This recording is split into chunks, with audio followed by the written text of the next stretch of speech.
Avant d'expliquer ce qui est un parcours de donateur, je veux parler de ce qui nous tient éveillés la nuit.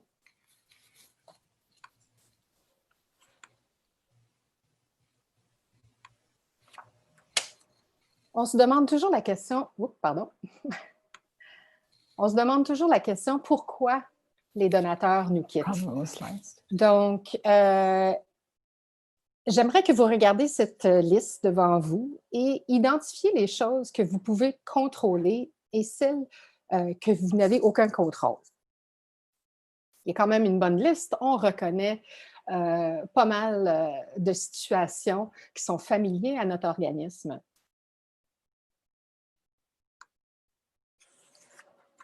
Il y a 6 raisons sur 8 qui sont de votre ressort. Alors, il faut vraiment expliquer aux donateurs pourquoi vous avez besoin d'eux, comment vous utilisez leur argent.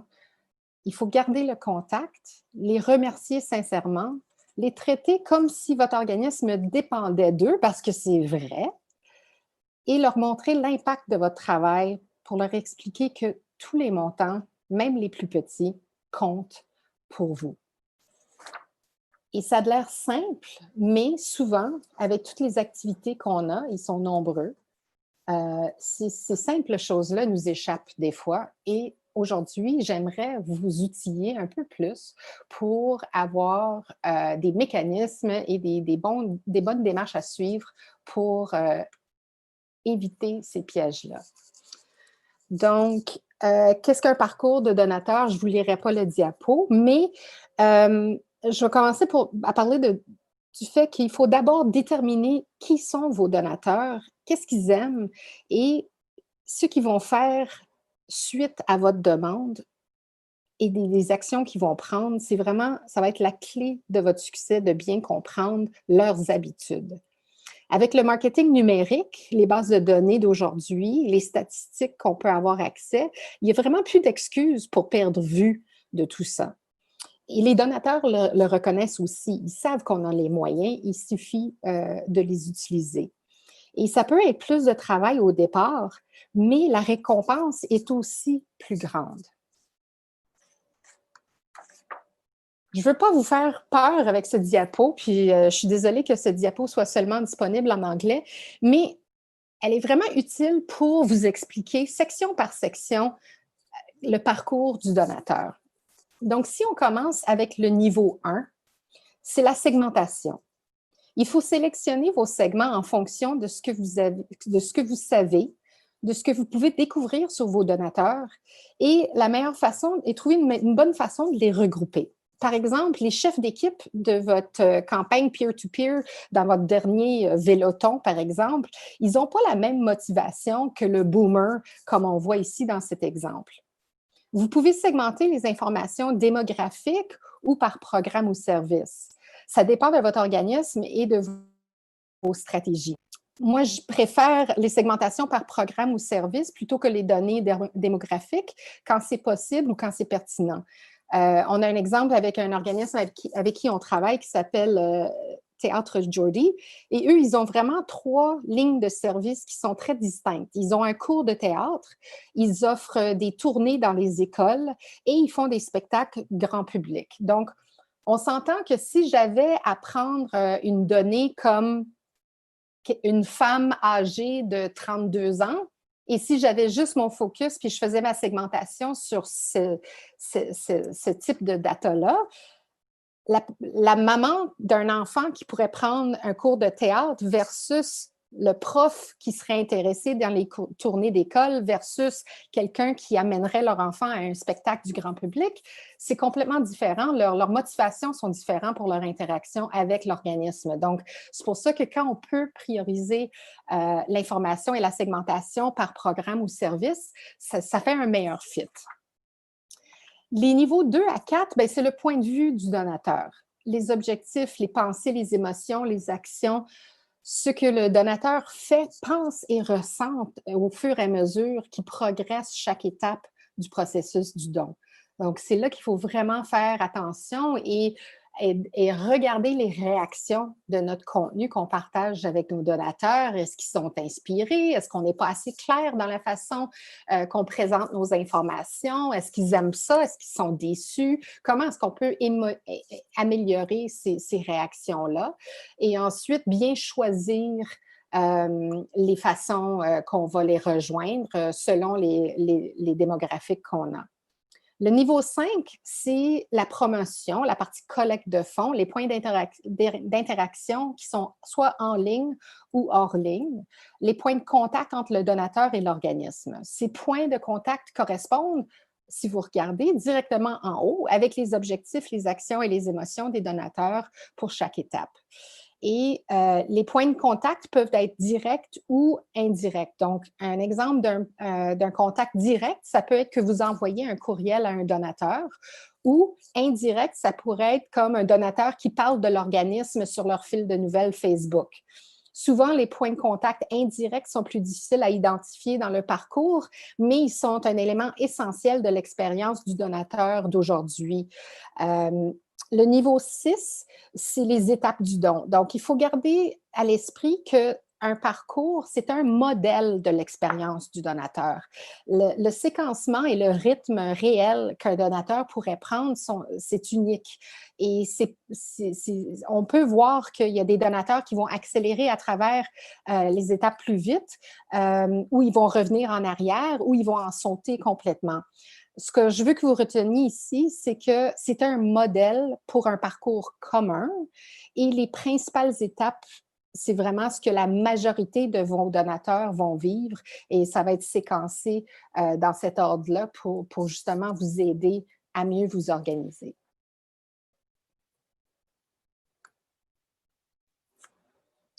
Si vous consacrez très peu de temps et d'efforts à vous occuper de vos donateurs, vous aurez pas vous aurez très peu à montrer pour ces efforts-là. La collecte de fonds, dans la collecte de fonds, on parle souvent de cultiver la relation et ça implique de la nourrir et de prendre soin de ses donateurs.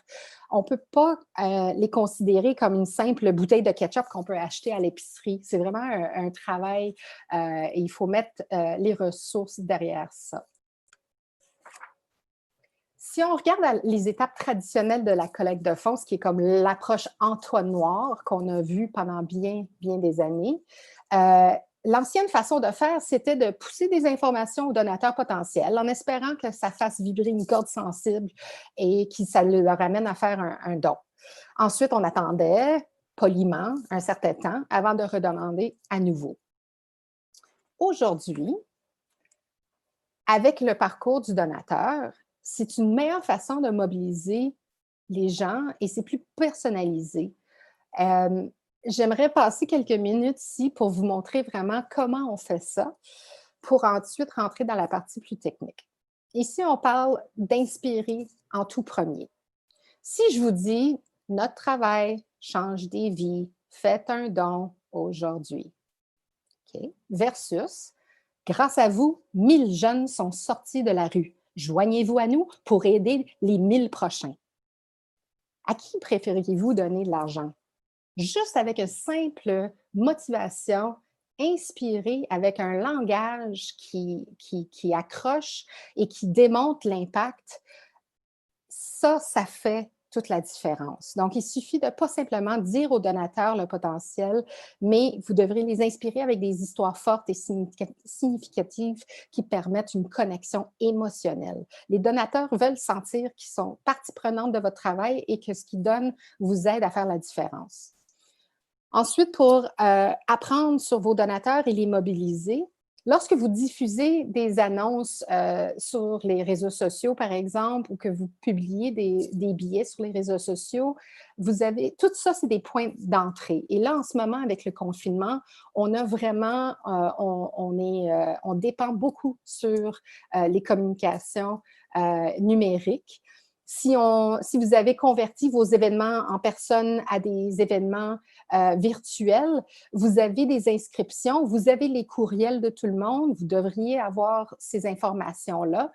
vous pourriez mieux comprendre qui s'engage auprès de votre organisme et le plus que vous récoltez ces informations-là, le plus que ça va vous aider à vraiment rencontrer les donateurs où ils se trouvent et les meilleures façons de les rejoindre. Pour les mobiliser, il faut faire attention à ce qu'ils veulent de votre organisme, mais aussi accepter que votre organisme ne fait pas à tout le monde. Donc, on veut répondre vite à leurs questions. S'ils mettent des commentaires sur les réseaux sociaux, soyez vigilants à bien répondre à leurs questions, à leurs commentaires, faire des remerciements. Si vous écrivez un courriel, essayez d'avoir du staff disponible pour vite les répondre.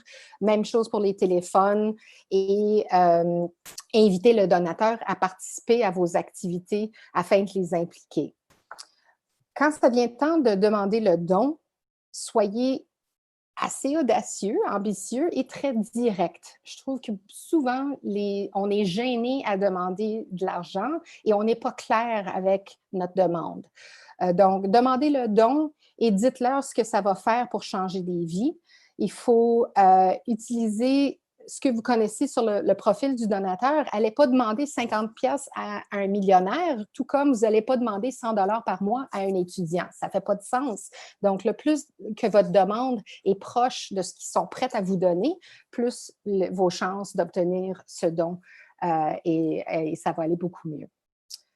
Remercier, on en parle souvent, on dit tout le temps de démontrer l'impact du don. Donc, c'est important de mesurer des choses qui vont être intéressantes à votre public cible et pas juste intéressant pour votre conseil d'administration ou votre équipe à l'interne, mais vraiment mettez-vous dans la tête du donateur pour savoir qu'est-ce qui serait important de leur démontrer de notre impact et comment que leur don a fait une différence.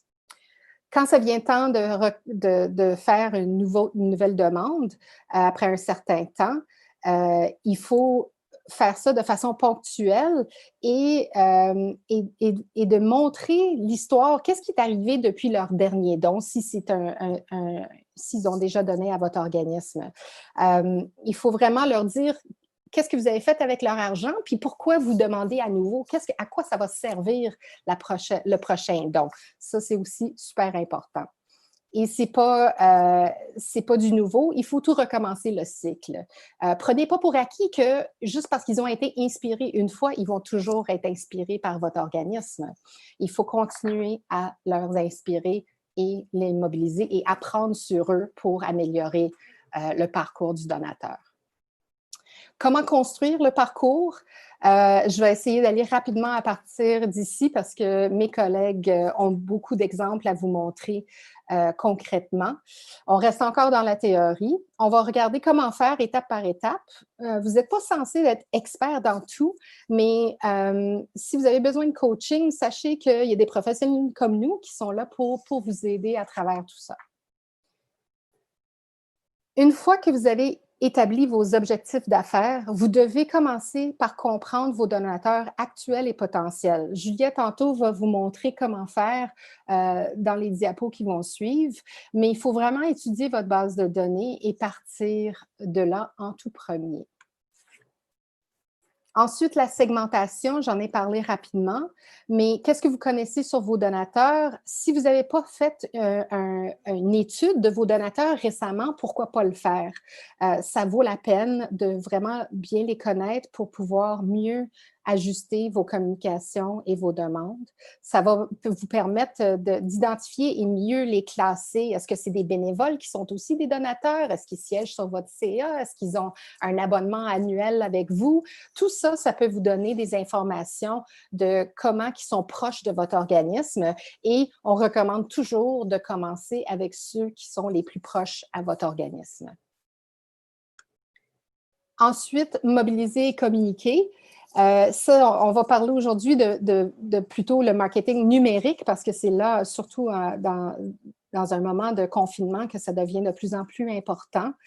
Si votre organisme n'est toujours pas croyante ou que vous ne pratiquez pas assez le marketing numérique, je vous recommande fortement de monter des arguments et de trouver des données, des études de cas pour appuyer le raisonnement, pour convaincre votre CA ou votre direction d'investir là-dedans. Et même François, aujourd'hui, va vous partager quelques idées là-dessus. Pourquoi le marketing numérique? Ben, c'est que même si on a l'impression qu'un donateur qui est acquis en ligne est moins fidèle à votre organisme versus le publipostage, ils finissent par être aussi similaires que les donateurs de publipostage traditionnels. On parle beaucoup de la rétention et l'appréciation des donateurs.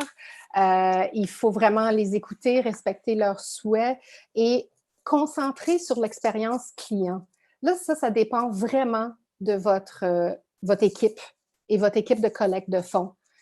Si on est capable de renforcer les capacités de votre personnel, on va vraiment créer une meilleure expérience du donateur et on voit beaucoup de roulements dans nos équipes chez les OBNL. Il faut trouver une façon de mieux les former et de les outiller pour faire leur emploi, parce que comment est-ce qu'on veut fidéliser nos donateurs si le staff qui est en charge de créer ces relations-là t'offre même pas 1 an ou 2 au sein de notre organisme? Donc, vous devez investir dans votre personnel et les donner ce qu'ils ont besoin pour qu'ils soient plus contents dans leur rôle et ça va bien se traduire dans plus de dons aussi. Donc, aujourd'hui, je voulais vraiment vous faire réfléchir à qu'est-ce que vous mettez en place pour que votre équipe de collecte de fonds soit vraiment capable de bien faire leur job. Mesurer et ajuster, bien sûr, il y a Stephen McLaughlin qui a écrit « Arrêtez de compter et commencez à mesurer ». Là, vous allez obtenir les résultats. Donc, on a beaucoup de techniques modernes maintenant. C'est plus facile d'avoir des statistiques sur votre site web, l'envoi de vos bulletins. On peut avoir des analytiques sur plein de choses. Mes collègues vont en parler tantôt.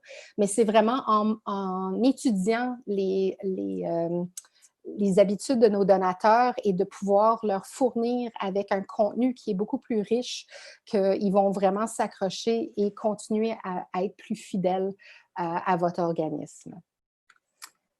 Et en terminant, allez-y petit à petit. N'essayez pas d'en faire trop en même temps. Je sais qu'on vous montre plein de choses aujourd'hui, mais c'est vraiment de penser aux ressources que vous avez besoin, que vous avez à l'interne et aux ressources qui sont disponibles à l'externe. Trouvez de l'aide, obtenez une formation, développez votre personnel et vous allez développer votre organisme.